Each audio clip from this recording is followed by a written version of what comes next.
16th finance commission తన recommendations ఇచ్చింది. అసలు ఫినాన్స్ కమిషన్ అంటే అర్థం ఏంటి? Finance commission is a constitutional body established by president every 5 years under article 280. మరి ఫినాన్స్ కమిషన్ యొక్క పని ఏంటి?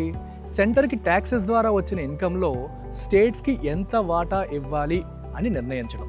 ఒక న్యూట్రల్ ఆర్బిటర్ లాగా, ఒక న్యూట్రల్ జడ్జ్ లాగా వ్యవహరించి సెంటర్కి ట్యాక్స్ల ద్వారా వచ్చే ఇన్కంలో ఎంత పర్సంటేజ్ స్టేట్స్కి ఇవ్వాలి అని చెప్పడం ఫినాన్స్ కమిషన్ యొక్క ప్రైమ్ రెస్పాన్సిబిలిటీ. అయితే ఫినాన్స్ కమిషన్ రికమెండేషన్స్ అనేవి బైండింగ్ కాదు, అయినప్పటికీ కూడా కాన్స్టిట్యూషనల్ బాడీ కాబట్టి సెంటర్ జనరల్గా ఫినాన్స్ కమిషన్ రికమెండేషన్స్ ఫాలో అవుతుంది. 16th ఫినాన్స్ కమిషన్ యొక్క చైర్మన్ డాక్టర్ అరవింద్ పనగారియా. వాళ్ళ రికమెండేషన్స్ ఏప్రిల్ 1, 2026 నుంచి నెక్స్ట్ 5 years వరకు వర్తిస్తాయి. 16th ఫినాన్స్ కమిషన్ రికమెండేషన్స్ ఏంటో చూద్దాం. Number 1, vertical devolution. Vertical devolution అంటే అర్థం ఏంటంటే సెంటర్కి వచ్చిన ట్యాక్స్ అమౌంట్లో స్టేట్స్కి ఎంత షేర్ ఇవ్వాలని. డెవల్యూషన్ అంటే షేరింగ్, ఎంత షేర్ చేయాలి అని చెప్పేది vertical devolution. 16th finance commission ఏం చెప్తుందంటే 41% ఇవ్వాలి. 41% of what? Divisible pool of taxes. Divisible pool of ట్యాక్సెస్లో ఉన్న అమౌంట్లో 41% స్టేట్స్ అన్నిటికీ కలిపి షేర్ చేయాల్సిన రెస్పాన్సిబిలిటీ సెంటర్కి ఉంటుందని చెప్పి 16th ఫినాన్స్ కమిషన్ చెప్పింది. ఇన్ఫ్యాక్ట్ 15th ఫినాన్స్ కమిషన్ కూడా ఇదే రికమెండ్ చేసింది. Number 2, horizontal devolution. Horizontal devolution అంటే సెంటర్ నుంచి స్టేట్స్ అందరికీ కలిపి వచ్చే అమౌంట్ అమాంగ్ స్టేట్స్ ఎలా డిస్ట్రిబ్యూట్ చేస్తారని, అంటే ఏ స్టేట్కి ఎంత షేర్ ఇస్తారు అని చెప్పేది హారిజాంటల్ డెవల్యూషన్ ఫార్ములా. అయితే ఈ హారిజాంటల్ డెవల్యూషన్ ఫార్ములా అనేది వేరియస్ పారామీటర్స్ని బేస్ చేసుకొని డిసైడ్ చేస్తారు. అందులో ఒకటి పాపులేషన్. అంటే ఏ స్టేట్కి అయితే పాపులేషన్ ఎక్కువగా ఉంటుందో వాళ్ళకి నీడ్స్ ఎక్కువగా ఉంటాయి కాబట్టి కొంచెం వాళ్ళకి ప్రయారిటైజ్ చేయాల్సిన అవసరం ఉంటుంది. సో అందుకని పాపులేషన్ అనే పారామీటర్కి కొంత వెయిట్ అసైన్ చేస్తారు. ఈసారి పాపులేషన్ పారామీటర్కి వెయిట్ 15% నుంచి 17.5%కి పెంచడం జరిగింది.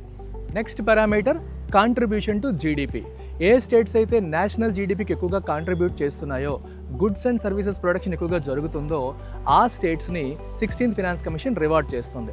దానికోసం 10% వెయిటేజ్ అనేది ఇవ్వడం జరిగింది. This is for the first time. ఇప్పటి వరకు ప్రీవియస్ ఫినాన్స్ కమిషన్ రికమెండేషన్స్లో కంట్రిబ్యూషన్ టు జీడిపి అనే పారామీటర్ లేదు, ఇదే first time. Next parameter income distance. Income distance అంటే అర్థం ఏంటి? ఏ స్టేట్ అయితే రిచెస్ట్ స్టేటో ఆ రిచెస్ట్ స్టేట్కి మనం అనుకుంటున్న స్టేట్కి మధ్య ఉన్న డిస్టెన్స్ లేదా డిఫరెన్స్. రిచెస్ట్ స్టేట్ని ఎలా డిసైడ్ చేస్తారు?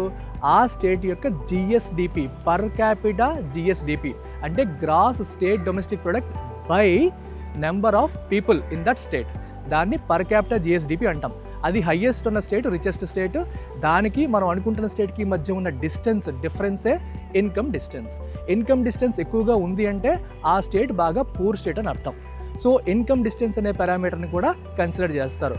ఇన్కమ్ డిస్టెన్స్ పారామీటర్కి ఇచ్చే వెయిటేజ్ ఇంతకుముందు 45% ఉంటే ఇప్పుడు 42.5%కి తగ్గించారు. Next parameter demographic performance. అంటే ఏ స్టేట్ అయితే పాపులేషన్ని ప్రాపర్గా కంట్రోల్ చేసిందో, ఫ్యామిలీ ప్లానింగ్ లాంటి ప్రోగ్రామ్స్తో పాపులేషన్ గ్రోత్ని కంట్రోల్ చేసిందో అలాంటి స్టేట్స్ని రివార్డ్ చేయడం కోసం డెమోగ్రాఫిక్ పర్ఫార్మెన్స్ అనే పారామీటర్ని తీసుకొచ్చారు. దీనికి ఇచ్చిన వెయిటేజ్ 12.5% నుంచి 10%కి తగ్గించారు. Next parameter forest and ecology. A state అయితే ఫారెస్ట్ కవర్ని ఇంక్రీజ్ చేస్తుందో అలాంటి స్టేట్స్ని రివార్డ్ చేస్తారు. దీనికి ఇస్తున్న వెయిటేజ్ 10%, ఇంతకు ముందు కూడా 10%. Next parameter tax effort.